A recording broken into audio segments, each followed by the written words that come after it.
Today, I'm going to show you how to turn these into this.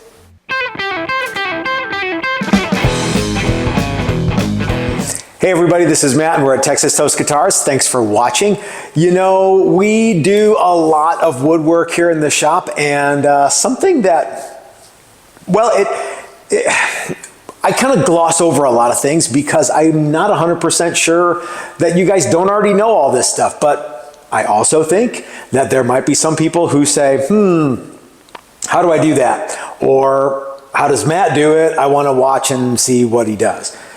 Well, today I'm going to do some book match tops, and I think I'm going to dispel a lot of myths because there are a bunch of myths. Chief among them is that you cannot run flame maple or figured maple over the joiner, the jointer. You have to use a hand plane, and to that I say, nuts. You don't have to do that. I'm going to show you why I like to add power as often as I can, and not that there's anything wrong with a hand planer, but if you don't like old school tools that need sharpening all the time, then this video is for you. Okay, we're going to jump in here. So this is a top that I glued up just the other day, and it still has glue all over it. It needs to be thicknessed and planed and that sort of thing, but this will be a top. It's not going to be a strat. So if you can see the outline here, this top came from my good buddies, Dan and Calvin, and at Tonewood Experts. And when you get them, sometimes they have a little line drawn around a guitar that represents what it could be. The other neat thing is it shows you where the book match is. Now this material here also came from Dan and Calvin, and as you can see, it actually has a line on this side, but not the other side. So if you're having trouble finding the book match, you kind of have to, well, you have to look and see you have to look for clues. One clue is, like I said, it's got a guitar body drawn on it. That's clue number one. Clue number two, usually when you order from Guitar Wood or Tonewood Experts, is on the edge here, right here. And you see that? Those blue lines? What that is that someone who marked this edge before they cut it, meaning that you can open it up so that it looks like this, or you can open it up so that it looks like this, okay? Clue number three is you want to line up. You'll notice that this edge here looks very different from this edge here. And if you had them mixed up, you can see how one is lighter than the other, okay? So anyway, there are lots of little clues that you can look for. But now that we've figured out how to find the book match, if you didn't cut the if you didn't resaw this yourself, that's good enough, right? Okay, let's move the camera and let's discuss what we're going to do next. By the way, the workshop is a complete disaster area. I apologize in advance. Okay, so once we determine what we want our book match to look like, remember, we can go either that way or this way, and they're probably, 6 to 1, half dozen of the other. However, I like this tight grain to be in the middle.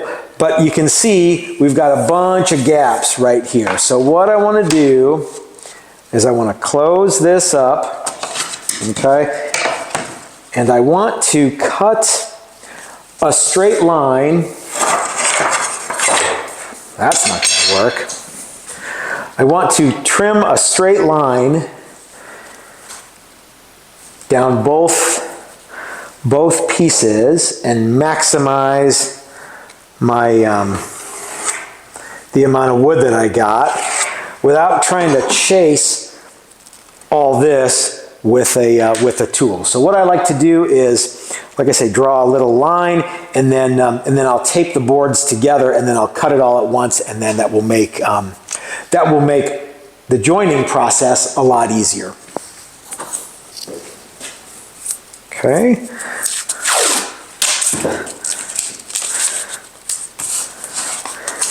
You could probably do this with clamps too, but tape works well, and it's, I mean, it only has to work one time, right?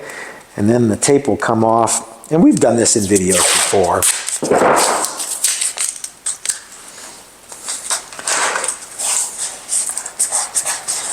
Okay, now we'll zip over to the bandsaw, we'll cut this out, and then we'll get ready for the joiner.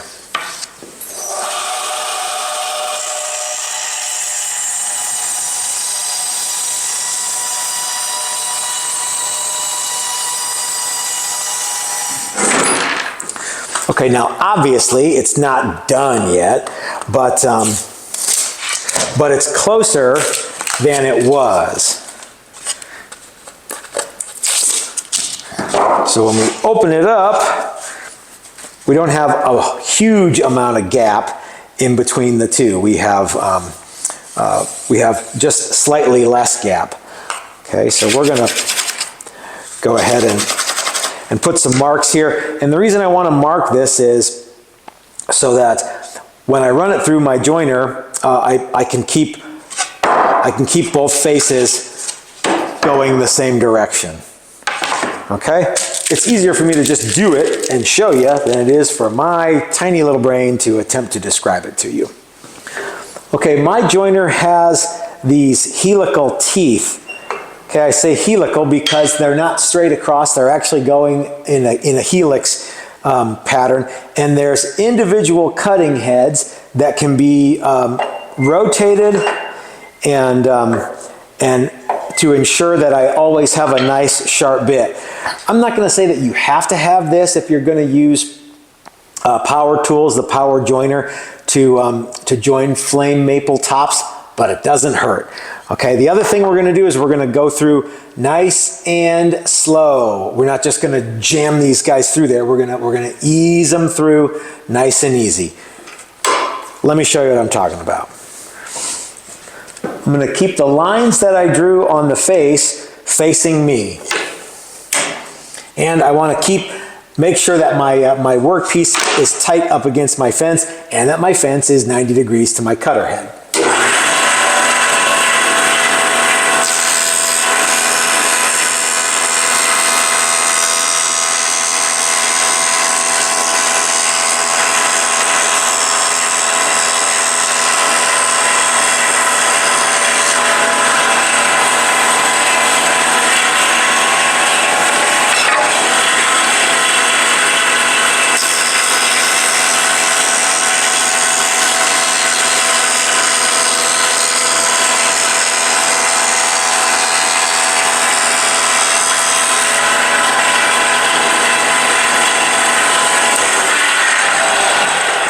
Okay, it's super important to know how your in-feed and out-feed tables work in concert with each other to make sure that you get a joint that's not arched.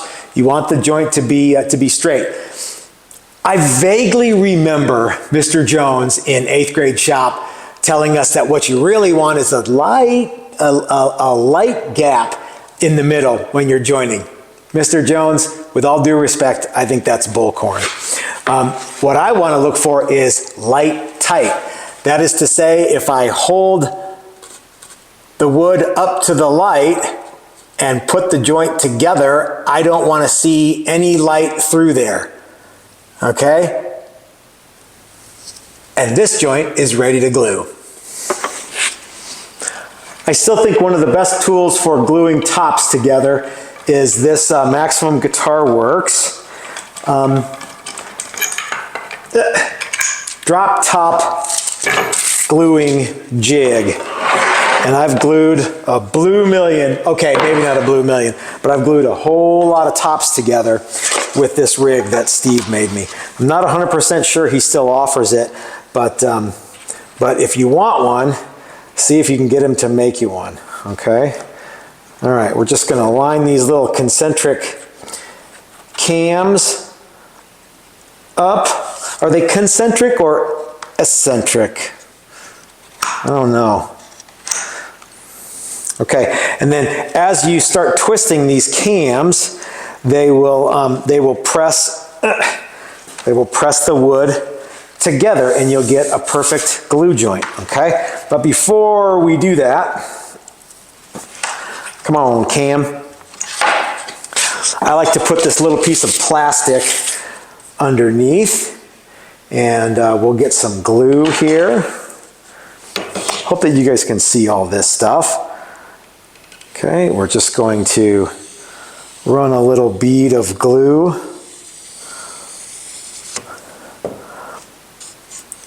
along an edge. If we have any on our finger, we'll wipe it on the table so that Chris runs into it and gets glue all over his pants, because everyone's laughing when that happens. Okay, get this guy down where it needs to be, and it looks pretty good. Now sometimes when you're working with this thin material, it's got a tendency to buckle, and I'm going to show you a couple of things that I do to prevent buckling. Okay. First, I like to make sure everything's looking good. I don't get these guys like tighter than Dick's hat band just yet. Okay, we just want to make sure that. Okay, and I've got glue squeezing out from all along the joint, and this looks good. Now, I fear that if I just let it sit here overnight, it's going to buckle and pop out. So, Steve was kind enough to provide us with this little clamp that goes over the center.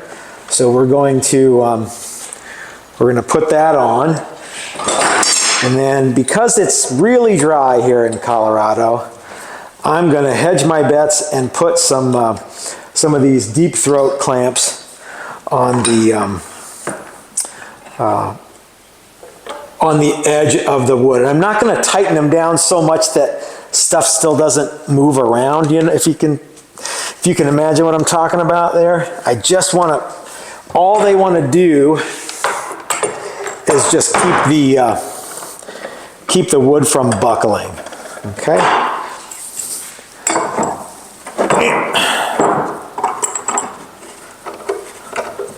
All right, and then I'll go ahead and snug down this clamp in the middle,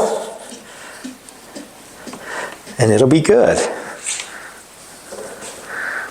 Okay, now the cool thing about this jig is I can move it out of the way, and it doesn't have to live on my table. I can move it somewhere else.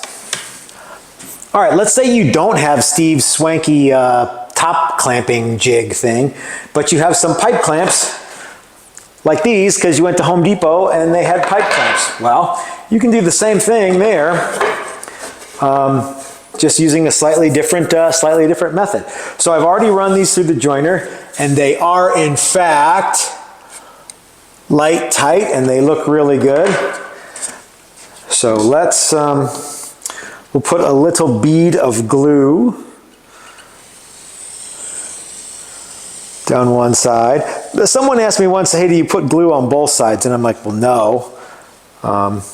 And there are some people that think that you do, and some people that think that you don't. And I guess I don't invite them to my Christmas parties. I don't know. Okay, so we got our regular pipe clamps here ready to go. Go ahead and get them close to the ends, because that's a good thing to do. And just tighten them down. All right, and you can shift stuff around.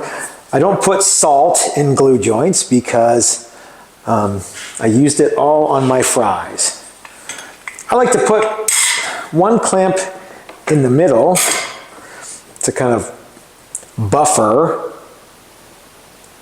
the want of these boards to kind of spring off.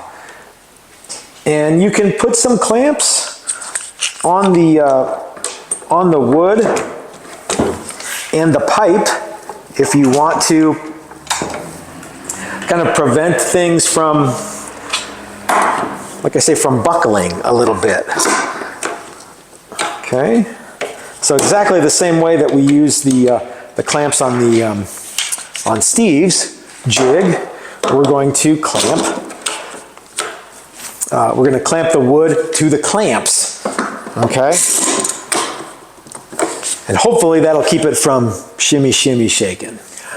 Okay, gang, I hope this answered some questions about gluing up 1/4-inch tops. Remember that you can add power to just about anything in the woodworking shop, and if you do, you will be rewarded with a lot more production. Speed.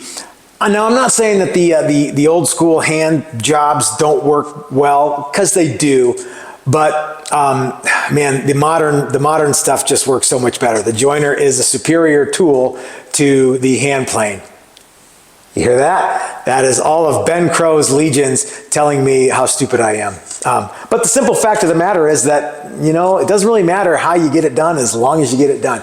So use the joiner for flame maple and quilt maple, and don't let anybody tell you you can't. Glue them together, and like I said, I like to make sure that I clamp the boards down while the glue joint is drying, just to kind of keep things from moving around. Here in Colorado, it's winter right now. It's very, very dry, and boards start to cup like crazy. In fact, I've got some boards. Let me show you. This is really, really beautiful wood, but look how not ready for clamping it is. I've had this clamped up in my press for a long time, and I think what I need to do is I need to wet this and clamp it and just let it sit for like a month. Okay, maybe not a month, but it's so dry here that wood starts to move all the time, and it's you know, it's not like you can't bounce back from this, but man, this is a real pain. If you glued this together, if you somehow managed to get this glued together, by the time you flattened it out, it would be paper thin. So maybe we'll do a video where we flatten this stuff out, and that might be a lot of fun, actually. So anyway, gang, I hope that you enjoyed this video. If you have any questions, please leave them in the comment section below. This is a long video to show you guys how to glue up, you know, how to make 2 glue joints. But I think it's an important part of guitar building, because the better your glue joint is, the better your book match is, the better your guitar looks, and the more everybody on your block will want to be your friend. Okay, gang, if you like this kind of video, do the like thing, do the thumbs up thing, do the subscribe thing. If you want to help us out on Patreon or YouTube, send us a super chat, stuff like that. It helps us bring you guys content like this. And until next time, this is your old Uncle Matt reminding you that if you're so smart, start your own YouTube channel. You don't just have to leave snarky comments on mine. Have a great week, everybody. We'll see you next time.